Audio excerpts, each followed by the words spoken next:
Hey guys, welcome to Cricket Chat with Venkatesh. Match number 38 is between Lucknow Super Giants and Kolkata Knight Riders. దొందు దొందే అని నేను title పెట్టినందుకు ఎవరు offend అవ్వాల్సిన అవసరం లేదు. ఎందుకంటే అదే పరిస్థితి అదే కదా. రెండు బాటమ్ హాఫ్లో చివరన అట్టడుగున ఉన్నాయి రెండు టీమ్స్. కేకేఆర్కి 3 పాయింట్లు ఉన్నాయి, ఎల్ఎస్జికి 4 పాయింట్లు ఉన్నాయి.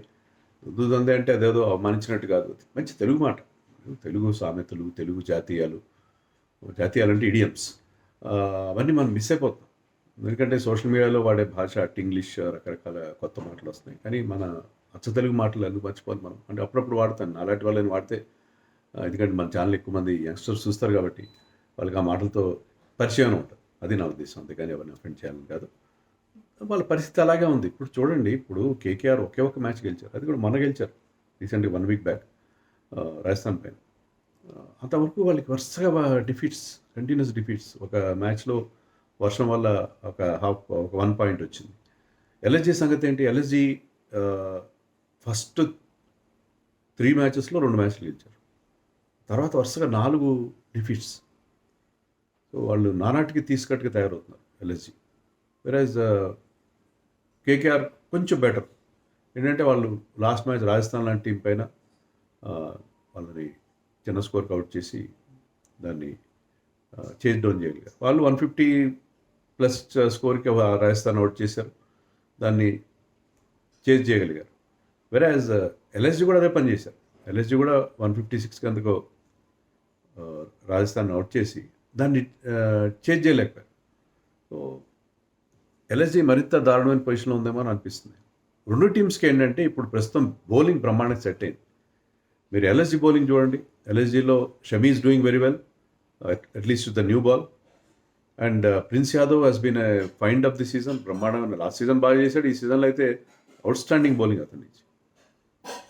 పవర్ ప్లేలో కానీ డెప్త్లో కానీ ఎక్కడైనా బ్రహ్మాండంగా బౌలింగ్ వేస్తున్నాడు. అండ్ మొహసిన్ ఖాన్ ఆడిన మ్యాచ్లు తక్కువే, కానీ ఆడిన ప్రతి మ్యాచ్లో ఇంపాక్ట్ క్రియేట్ చేస్తాడు. లాస్ట్ మ్యాచ్లో he bowled a maiden over to Vaibhav Suryavanshi and got his wicket. Vaibhav Suryavanshi maiden over వేయడం అంటే అంత ఈజీ కాదు. I like Mohsin Khan a lot. అతను ఫిట్గా ఉండడు, కానీ ఫిట్గా ఉన్నప్పుడు has got at height, left arm pacer, మంచి వేరియేషన్స్ ఉన్నాయి, పేస్ ఉంది, స్లో డెలివరీ ఉంది, యార్కర్ ఉంది, కంప్లీట్ ప్యాకేజ్ అతను. సో వాళ్ళ బౌలింగ్ బాగుంది, బౌలింగ్ బ్రహ్మాండంగా ఉంది. మయాంక్ యాదవ్ కూడా లాస్ట్ మ్యాచ్లో యాడ్ అయ్యాడు. ఓకే, ఫస్ట్ మ్యాచ్ కాబట్టి కొన్ని రన్స్ ఇచ్చాడు, but he will come back to form, he will come back to original rhythm. వాళ్ళ బౌలింగ్ చాలా బాగుంది. Digvijay shot is also doing okay. అలాగే మీకు కేకేఆర్ బౌలింగ్ కూడా బాగా పికప్ అయ్యింది. కేకేఆర్ బౌలింగ్ లాస్ట్ మ్యాచ్లో వరుణ్ చక్రవర్తి 3 for 12 అంత ఫిగర్స్, వండర్ఫుల్. అతను కూడా వైభవ్ సూర్యవంశీని అవుట్ చేశాడు. టాప్ 4లో ముగ్గురిని అవుట్ చేసి అద్భుతమైన స్టార్ట్ అందించే వాళ్ళ టీంకి. Sunil Narine he's been doing well. వాళ్ళిద్దరూ మళ్ళీ ఎప్పుడైతే ఫామ్లోకి వచ్చారో KKR will be different team. So వాళ్ళకి అనుకుల్ రాయ్ లాస్ట్ మ్యాచ్లో బౌలింగ్ చేయాలి, బ్యాటింగ్ బాగా చేశారు. అతను హీస్ బౌలింగ్ వెల్, అతను ఏ రోల్ ఇచ్చినా చేస్తాడు. Very good contributor for the team. వాళ్ళకి బౌలింగ్ పికప్ అవుతూ ఉంది రెండు టీమ్స్. ఇంకా కేకేఆర్లో ఆఫ్కోర్స్ వాళ్ళకి ఫాస్ట్ బౌలింగ్లో ప్రాబ్లం ఉంది, బట్ ఇన్ జనరల్ రెండు టీమ్స్ బౌలింగ్ బాగున్నాయి. బ్యాటింగ్తో రెండు టీమ్స్కి ప్రాబ్లం ఉంది. ఎల్ఎస్జీలో మరి పూరన్ని ఆడిస్తారా? మీకు 2 ప్రశ్నలు అడుగుతాను. పూరన్ ఉండాలా టీంలో? ఎందుకు ఉండాలి? అతని స్ట్రైక్ రేట్ ఏమో 85 అంత ఉంది, రన్స్ చేయట్లేదు, 7 మ్యాచ్లు చూశారు.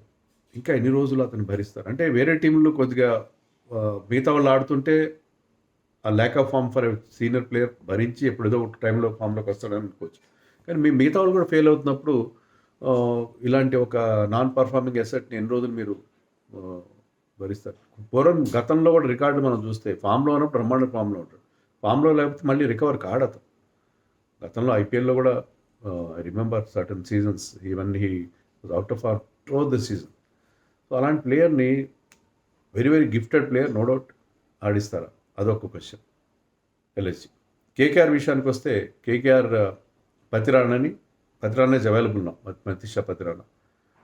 అతను ఆడిస్తే ఏమైనా పక్కన పెట్టాలి, వాళ్ళకి అదొక సమస్య. అతను ఆడిస్తే వాళ్ళు బౌలింగ్ ఇంప్రూవ్ అవుతుంది. కానీ పతిరానా లాంగ్ బ్రేక్ నుంచి వస్తున్నాడు, కమిన్స్ లాగా వచ్చి రావడంతో బ్రహ్మాండంగా ఆడగలుగుతాడు. అతను ఈ మధ్యకాలంలో అతని యాక్షన్ కూడా చేంజ్ అయింది. శ్రీలంక వెళ్తే ఏమో శ్రీలంక కోచెస్ అతని యాక్షన్ కాస్త మారుస్తారు. మళ్ళీ మామూలుగా ఐపీఎల్ లాంటి లీగ్స్ ఆడితే అతను వేరే యాక్షన్ ఉంటుంది. సో అతను చాలా కన్ఫ్యూజన్లో ఉన్నాడు, ఇంజరీ నుంచి కోలుకుంటున్నాడు. మరి అతను ఎంతవరకు అతని బౌలింగ్ ఎంతవరకు ఎఫెక్టివ్గా ఉంటుందో మనకు తెలియదు. అతను ఆడించాలంటే మీరు సైఫర్ట్ని అయినా డ్రాప్ చేయాలి. ఎవరిని డ్రాప్ చేస్తారు? పవెల్నైనా డ్రాప్ చేయాలి. Powell is doing well. Rovman Powell later ఆర్డర్లో మంచి బ్యాటింగ్ చేస్తున్నాడు, కన్సిస్టెంట్గా ఆడుతున్నాడు, బిగ్ హిట్స్ కొట్టగలడు and is contributing a lot. Seifert 2 మ్యాచ్లు ఆడాడు, 2 మ్యాచ్లో పెద్దగా రన్స్ చేయకపోయినా అతని ఎబిలిటీ మనకు తెలుసు. సో సైఫర్ట్ని పక్కన పెట్టారు. ఇక్కడ క్యామరన్ గ్రీన్, సునీల్ నారాయణ టీంలో ఎలాగ ఉంటారు. సో సైఫర్ట్ని పక్కన పెట్టి సునీల్ నారాయణతో ఓపెన్ చేసి మళ్ళీ పాత ఫార్ములాకి వెళ్ళి వాళ్ళు ఆడించుకోవాలి పతిరాన్ని. దానివల్ల ఏమైనా బౌలింగ్ ఇంప్రూవ్ అవుతుంది, ఫాస్ట్ బౌలింగ్, డెత్ బౌలింగ్ వాళ్ళకి ప్రాబ్లం, డెత్ బౌలింగ్ ఇంప్రూవ్ అవుతుందేమో చూడాలి. సో చాలా సమస్యలు వాళ్ళకు ఉన్నాయి. క్యామ్గ్రీన్ పరిస్థితి మనకు తెలుసు. లాస్ట్ మ్యాచ్లో రింకు సింగ్ ఫామ్లోకి వచ్చాడు, పెద్ద ప్లస్ వాళ్ళు. రింకు సింగ్ ఫామ్లోకి రావడం కేకేఆర్కి చాలా అంటే చాలా పెద్ద ప్లస్గా మనం చెప్పుకోవాలి. రింకు సింగ్ ఫామ్లోకి వస్తే అతనికి కాన్ఫిడెన్స్ వస్తే అతను ఒక డిఫరెంట్ ప్లేయర్ అవుతాడు. అతను కాస్త ఎర్లీగానే ఆడించుకోండి. మీరు నెంబర్ 5లో ఆడించారు రింకు సింగ్ కంటిన్యూస్గా. నెంబర్ 5లో ఆడితే అతని నుంచి మీరు బెటర్ రేట్, ఎందుకంటే కొంచెం టైం తీసుకుంటాడు. టైం తీసుకున్న తర్వాత will go for those big hits. So రింకుని నెంబర్ 5లో ఆడించుకుని వాళ్ళు ముందుకెళ్తే బాగుంటుంది. తర్వాత Anukul Roy is there, Ramandeep is there as finishers. So రింకుని ఫినిషర్గా కాకుండా కాస్త ఆఫ్ ది ఆర్డర్ ఆడించుకుంటే బెటర్గా ఉంటుందని నేను అనుకుంటున్నాను. Powell else is there of course finisher.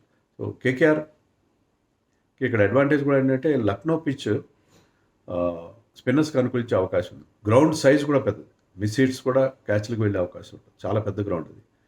And ఈ సీజన్లో 3 మ్యాచ్లు ఆడిన ఇక్కడ 3 మ్యాచ్ల్లో మీకు యావరేజ్ ఫస్ట్ ఇన్నింగ్స్ స్కోర్ 155. నిన్నంతా పెద్ద పెద్ద స్కోర్లు చూసాం, భారీ స్కోర్ 260 కూడా దిక్కులేదు, దాన్ని కూడా చేజ్ డౌన్ చేస్తారు. 230 దాకా వచ్చినా కూడా దాన్ని చేజ్ డౌన్ చేస్తున్నారు. బౌలర్లకు ఎలాంటి హెల్ప్ లేని పరిస్థితి ఇస్తుంది. కానీ ఈ మ్యాచ్లో, ఈ second match of the Sunday, at least night match Lucknow Ekana స్టేడియంలో జరుగుతుంది. ఇక్కడ మీకు బౌలర్స్కి హెల్ప్ ఉండే అవకాశం, అటు ఫాస్ట్ బౌలర్స్ కానీ స్పిన్నర్స్ కానీ. సో ఇది ఉండాలి, ఆ బ్యాలెన్స్ ఉన్నది. మరీ ఈ బ్యాటథాన్స్ చూడలేకపోతున్నాం బ్యాటింగ్ ఫ్రెండ్లీ పిచెస్ పైన. సో ఐ థింక్ ఇక్కడ ఆడిన 3 మ్యాచ్ల్లో కూడా ఇంతవరకు బౌలర్స్కి హెల్ప్ కనిపించింది. 200 ఇంతవరకు రాలేదు ఇక్కడ. We will be surprise to know 6 ఇన్నింగ్స్లో ఒక్క 200 రాలేదు. అందుకని చాలా ఇంట్రెస్టింగ్గా ఈ మ్యాచ్ ఉండబోతుంది. Varun Chakravarthy has a good record against LSG Markram అగేన్స్ట్గా మంచి రికార్డు ఉంది. సో వరుణ్ చక్రవర్తి ఏమైనా పవర్ ప్లేలు వేస్తారు, మార్క్రమ్ మరి ఓపెనింగ్ చేస్తారు. మార్క్రమ్ని ఓపెనింగ్ చేయించాలి వాళ్ళు. Markram should open the batting I feel. మార్క్రమ్ని ఎందుకు వెనక్కి నెడుతున్నారు?